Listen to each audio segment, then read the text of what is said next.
우리 하나님 말씀은 이사야 6장 13절입니다. 우리 같이 보겠습니다. 그 중에 10분의 1이 아직 남아 있을지라도 이것도 황폐하게 될 것이나 밤나무와 상수리나무가 배임을 당하여도 그 그루터기는 남아있는 것 같이 거룩한 씨가 이 땅에 그루터기니라 아시더라. 아멘. 오늘 말씀은 이사야가 누린 나의 24. 오늘 이사야서입니다.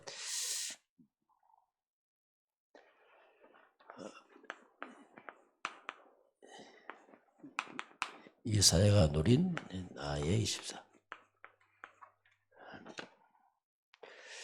자, 이번 주 우리 예수님의 죽으심과 인류 구원. 자, 예수님의 죽으심, 죽음.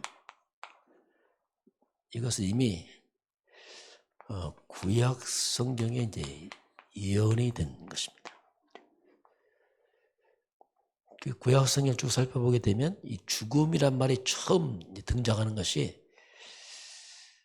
그것이 창세기 2장 17절에 하나님과 인간과 약속입니다. 선악을 알게 하는 나무를 먹지 말라. 네가 먹는 날에는 반드시 죽으리라. 처음으로 죽음이라는 말씀. 반드시 하나님은 반드시 죽는다. 하나님과 관계를 깨버리면 죽는다. 이걸 처음 약속하게 됩니다. 이 처음 약속했는데 이게 깨져버리죠. 그게 창세기 3장 사건입니다.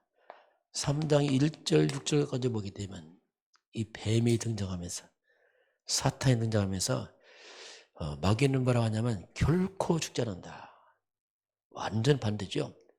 결국 하나님 말씀 어기고 사탄의 말을 들으면서 인간이 불순종하게 되고 이걸 우리가 이제 죄라고 말합니다. 죄의 개념은 하나님의 기준입니다. 하나님을 벗어난 게 죄거든요. 떠나버렸어요. 모든 사람이 다 죄에 빠지죠. 그런데 성경은 이 죄에 삭신했습니다. 죄값은 사망이다. 하나님은 반드시 죽는다. 뭐 같은 말이죠. 이게 로마서 6장 23절에 결국 이 죄로 말미암아 인간이 사망, 영원한 죽음, 심판, 지옥까지 다 포함된 그 사망을 말하죠. 자, 이렇게 죄에 빠지니까 하나님께서 인류 구원을 시작하는데 그게 창세기 3장 15절 창세기 3장에서 죄에 빠진 인간에게 창세기 3장 15절이 구원의 비밀을 여기서 하나님 주십니다. 이게 복음인데요. 여기서 이제 여자의 후손이 나와요. 아담이 멸망하니까 아담과 후손들이 다 죄에 빠지니까 여자의 후손이 와서 뱀의 머리를 쌓은 것이다. 죄의 원인자, 죄를 짓게 하는 자, 마귀 사탄이죠. 그 뱀의 머리, 사탄의 머리를 깨뜨릴 것이다. 이렇게 이제 하나님이 말씀합니다. 그 여자의 후손이 와서 죄값은 사망이라 죽어야 되지. 인간의 죄값 치러야 되는데 그 창세기 3장 21절에 바로 가죽옷이 나옵니다. 아담과 하와가 무화과 나무 잎으로 몸을 가리지만 가릴 수 없거든요. 죄를. 몸은 가리지만 죄를 못 가려요. 가죽옷은 뭐냐 하면 피입니다. 피. 짐승을 잡은 피의 옷을 입혀요. 이게 뭐냐 속죄의 피입니다. 이게 이제 구약의 시작되는 흐름이죠. 장차 올 여자의 후손이 사탄을 멸하고 피 흘릴 것을 예언한 겁니다. 그 피가 인간의 죄를 이제 대속하는 거죠. 자, 그래서 이제 히브리서 9장 20절에 피 흘림이 없으면 사함이 없느니라. 그게 반드시 이 피는 죄의 사함, 다시 말하면 인간이 반드시 죽음을 대신 준 거예요. 속죄를 말합니다. 속죄, 피. 그 피가 뭐냐? 이 생명이거든요.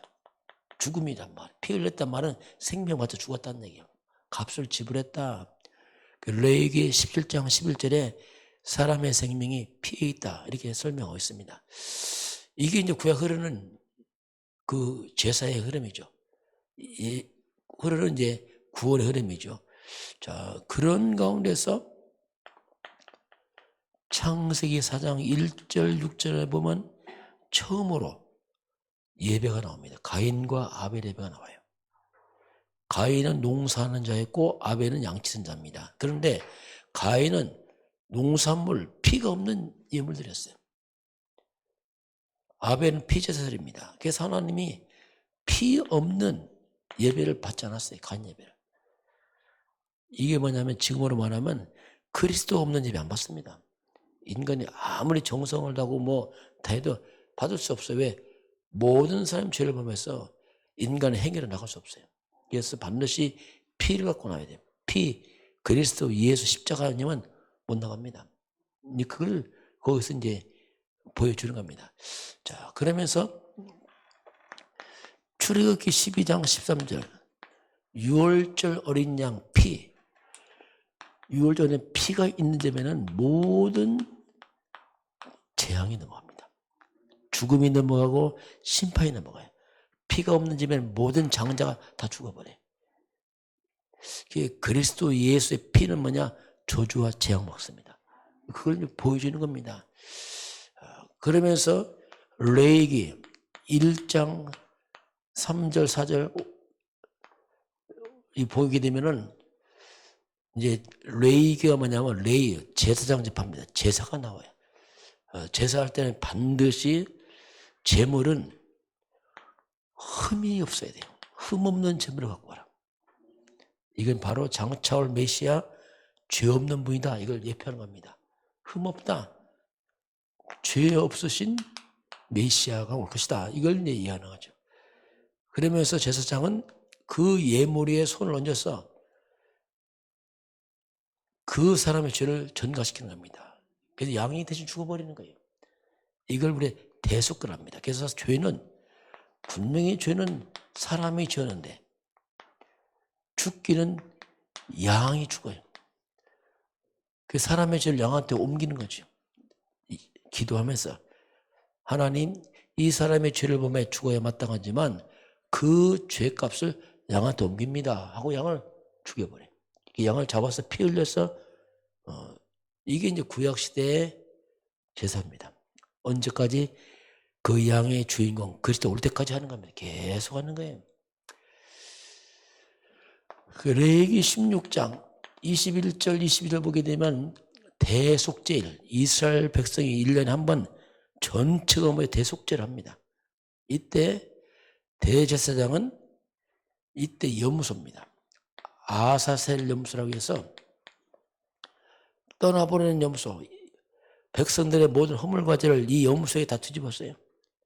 모든 백성이 모인 데서. 그래서 이 염소는 이스라엘 민족의 죄를 다 뒤집어 쓰고 저 광야로 끌고 나갑니다.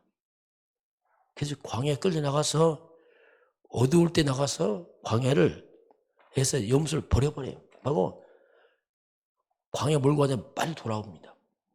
그럼 이 염소는 광야에서 찢겨 죽여버려요. 이게 뭡니까? 버림받은 염소. 이스라엘 백성의 죄를 다 뒤집어 쓰고 버림받아 죽어요.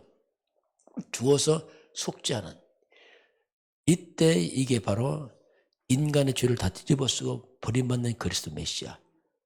예수님이 라마라마 사막단에 어찌하여 나를 버리셨나니까. 이거 그 말이에요. 모든 죄를 뒤집어 쓰고 죄값으로 그냥 버림받는 거예요. 죽어야 돼. 염소 안 죽으면 큰일 나가는. 그래서 철저 찢겨 죽는 이게 이제 구약시대의 속죄의 비밀이었어요.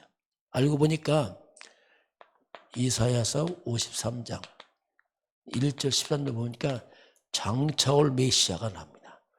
장차올 메시아는 마른 땅에 나온 줄기같이 정말 흠모할 게 없어요. 외모도 풍채도 없는 그 메시아 올 때 대단한 왕이 오는 게 아니고 속죄 양으로 오니까 너무 초라하게 옵니다. 말구에 태어나고 막 그러니 뭐 이게 뭐 볼품없죠. 그래서 다 속는 거예요. 세상은 이제 육신적으로 화려할 존재만 못 알아봐요. 왜? 너무 초라한데 지금 얘기예요. 우리가 본질을 못 보게 되면요, 복음 잘 못 깨닫습니다. 왜? 초라한데 아니라 거기에 이제 구원의 비밀이잖아요. 그래서 찔리고 상해서 우리의 모든 죄를 담당할 것을 하나님 말씀합니다. 바로 메시아가 죄를 담당할 것이다. 그런데 이 메시아가 죽을 때에 아무도 몰랐어요. 표현이 나옵니다. 마땅히 형벌 받을 내 백성의 허물 때문이요 라고 누가 깨닫겠느냐. 마땅히 형벌은 우리 죄라고 누가 깨닫겠느냐. 둘이 예수를 버림받고 욕하고 폐파했지. 지금 똑같아요. 예수 그리스도께서 십자가에 죽어서 구원했다. 다 배운다니까요. 똑같아요 지금도 이게. 심지어 하나님의 사람들도 귀히 안 여겼어요. 교회 사람들도.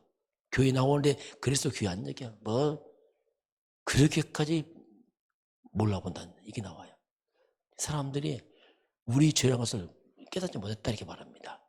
그런데 이 메시아가 이사야 7장 14절 처녀가 잉태하여 아들을 낳으니 여자의 것을 말하잖아요.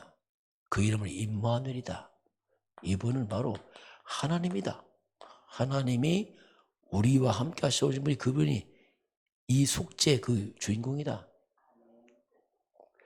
이걸 성경에 예언하고 있습니다. 그래서 우리가 이 구약 성경대로 오신 분이 메시아다. 그분이 그리스도다. 그걸 확인해봐라 이렇게. 이게 이제 구약 전체는 구원의 이제 비밀을 이렇게 말씀을 하고 있습니다. 자, 오늘 이사야가 우리 나이 주가 나옵니다. 자, 사람은 영적 존재예요. 자, 우리 영이 죽어서 전혀 몰랐어요. 영적 존재입니다. 그 사람은 영적 상태가 모든 걸 좋아합니다. 이게 인간이에요. 개돼지와 다릅니다. 개돼지는 그냥 먹으면 돼요. 인간은 안 돼요. 영적 존재입니다. 그래서 우리 속에 있는 믿음과 생각이 너무너무 중요한 겁니다. 아무거나 믿는다. 영이 다 죽어요. 큰일 나요. 올바른 믿음, 올바른 생각 안 하면 영이 죽어버려요. 그 믿음과 생각이 바로 우리의 영혼과 연결됐어요. 내 영혼과. 거기에 생각이 다 삐뚤어지고 믿음이 잘못되면 영혼이 다 망쳐버려요. 이상한 데 빠져버리고. 이 영혼은 하늘 보좌와 연관되어 있습니다. 이게 인간이에요. 자, 뭐 이거 있냐? 밥만 먹으면 했지. 영이 죽어서 그랬습니다. 아, 돈만 있으면 했지. 영이 죽어서 그래요. 그건 사는 게 아니죠. 반짐승이죠. 왜냐하면 돼지나 소나 똑같이 밥만 먹으면 되지. 인간은 그게 아니라는 게 영혼이 있다니까. 하나님 믿고. 자, 보호자와 연결됐죠. 그래서 우리가 어떤 믿음과 생각을 갖고 있냐? 너무너무 중요한 겁니다. 잘못된 믿음 생각이 있으면 기도응답 안 됩니다. 거의. 왜냐하면 다 삐뚤어졌는데 지금. 바르지 않은데 그게요. 자, 그래서 우리 성경적으로 복음적으로 바르게 이걸 회복시켜야 돼요. 자, 그러면 오늘 이사야 선자가 이사야서 6장에 보면 하늘 보좌가 나와요. 하늘 보좌 6장에 보면 보좌가 나타나고 스라펠이 나타나고 천사가 나타나고 여기에 천군 천사가 나타나고 뭐 하나님을 찬양하고 천사가 활동하고 쫙 나타납니다. 이게 6장 앞에 이제 나타나는 그 내용입니다. 자, 그래서 이 보좌, 하늘 보좌의 활동, 천군 천사 이런 것들이 내 삶으로 현장화시켜야 돼요. 이게 꿈 같은 얘기가 아니고 실제로 내 삶으로 돌아야 됩니다. 이게 뭐냐? 그게 기도입니다. 기도란 말은 그게 중요한 거예요. 왜? 사람은 영적 존재라니까요. 사람만 기도합니다. 개돼지는 절대 기도 안 해요. 여러분 개 키워도요, 뭐 예배한다, 기도한다 없어요. 왜? 영이 없어요, 그냥. 인간만. 기도, 이게 뭐냐? 현장화 시키는 거죠. 분명히 계시록 8장 3절 5절 보면 우리가 기도할 때 천사들이 기도의 향을 받아서 하늘보다 옮깁니다. 쫙, 이게. 이런 영적 사실 모르면 기도 안 하죠. 왜냐면 뭐 있어야 기도하지 이게. 그런 영적인 과학입니다 이게. 우리 기도할 때 천사가 움직이고 성령은 역사하고 회감은 결박돼 무너지거든요. 그래서 영적 상태가 회복되면서 이제 응답이 시작되는 거거든요. 이게 이제 영적인 과학이라 그랬습니다. 자, 그래서 이런 비밀을 이제 말씀하면서 오늘 이사야 6장 13절은 그중에 10분의 1이 남았는데 그것도 황폐하게 되고 밤나무 상무새미도 황폐하게 되고 그루터기 그루관시가 쭉 나옵니다. 자, 이게 뭐냐면 다 배임을 당했어. 이렇게 밑둥지 뿌리만 이렇게 남아있어요. 이제 그 얘기입니다. 다 배임을 당했는데 여기서 이제 새순이 나온다 이렇게 말합니다. 이게 뭐냐면 왜 다 배임을 당했을까? 나무가 이스라엘 민족이 언약을 놓치고 복음 놓치니까 다 망해버린 거예요. 쉽게 말하면 그 말입니다. 다 배임당했다 이 말은 포로로 끌려가고 노예로 가고 다 무너졌어요. 그런데 놀랍게 무너졌는데 불구하고 거기서 복음 가진 자 있단 말입니다. 뿌리가 살아요. 뿌리가 뭐냐? 그게 그리스도. 복음 가진 있단 말입니다. 이 그루터기 뭐냐? 이게 어떻게 보면 이걸 잡은 사람들, 이걸 잡은 어떻게 보면 남은 자가 있어요. 이렇게 복음 가진 자들이. 그런데 거기서 싹이 나오네. 이게 싹이. 이게 새순이 나와요. 이걸 우리가 렘넌트라 말다. 여기 어린 싹이 나와. 이 싹이 자라 큰 나무가 되고 나중에 숲을 이루고 이게 이제 세계보고가 쭉 퍼져가는 걸 말합니다. 그래서 지금 이 시대에 올바른 복음 가진 남은 자 같은 하나님의 사람들이 중요합니다. 이게 어떤 저와 여러분의 여기를 배경으로 이제 우리 후대들이 일어나서 세계 와야죠. 근데 부모들이 복음 없다. 나무 죽은 나무죠. 후대가 뭐 어떻게 알겠어요? 그 올바른 복음 가진 배경을 가진 가운데서 후대가 그 속에 이제 미래가 있는 거죠. 자, 그래서 오늘 그래서 복음을 놓쳐서 다 무너진, 다 배임당한 이스라엘 말합니다. 이들이 장차 포로로 끌려가고 바벨론 포로 다 끌려가는 거예요. 그런 가운데 포로로 끌려가는 가운데서 이제 복음의 사람들이 다니엘과 새 친구처럼 에스더처럼 이런 사람들이 살아나서 이제 새로운 싹이 나오게 되죠. 자, 그래서 이런 가운데서 이게 자라서 큰 숲을 이루는데 숲을 이루게 되고 전 세계로 이제 뻗어갈 것을 이사야가 이제 본 겁니다. 쫙 이것을. 그래서 이제 이사야서 60장 1절에서 22절까지 보니까 뭐 일어나 빛을 발하라. 그 빛을 보고 나라가 왕이 무리가 떠난 아들과 딸이 돌아오고 무리가 막 돌아올 때 이들이 많은 은과 금을 싣고 오고 막 이런 일 보게 됩니다. 그 복음 있는 쪽으로 몰려올 수밖에 없어요. 그걸 하나님이 보여준 겁니다. 그리고 이사야서 62장 6절에서 12절 쭉 보게 되면 이제 예루살렘에 파수꾼을 세워서 성벽을 지키고 재앙을 막고 일버리죠. 이런 복음관인 그루터기들이 일어나서 렘넌트가 일어나서 많은 재앙을 막고 또 빛을 발하니까 전 세계에서 빛이 몰려오고 이제 이걸 본 겁니다. 이사야가 쭉. 오늘 하나님 우리에게 이 복음을 주시면서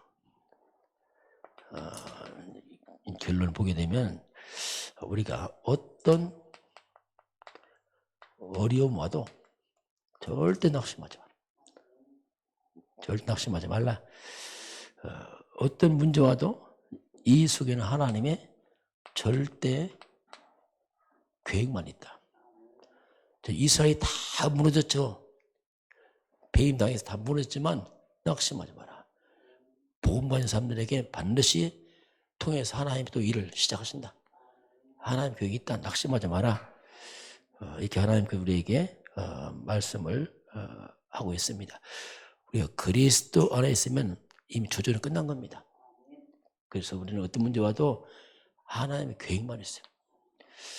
오늘 이 사회가 누린 이 복음, 오늘 특히 그리스도의 메시아의 죽음에 대한 예언, 그리고 오늘 우리는 영적인 어떤 그루터기처럼 다음 시대를 준비하는 증인 되라 하나님 말씀하겠습니다. 같이 기도하겠습니다. 하나님 감사합니다. 인류가 무너지자 바로 복음을 허락하신 하나님 아버지, 장철 그리스도 메시아의 십자가 죽음을 이미 예언한 그대로 우리 주 예수께서 오셔서 십자가를 지셨습니다. 다 이루어다 선포한 예수님, 우리 온 성도들이 그리스도 예수 안에서 참된 복음을 누리게 하시고 그렇다기처럼 우리를 통해서 많은 새싹들이 렘넌트들이 일어나서 세계 선교하도록 축복하시고 인도하여 주옵소서.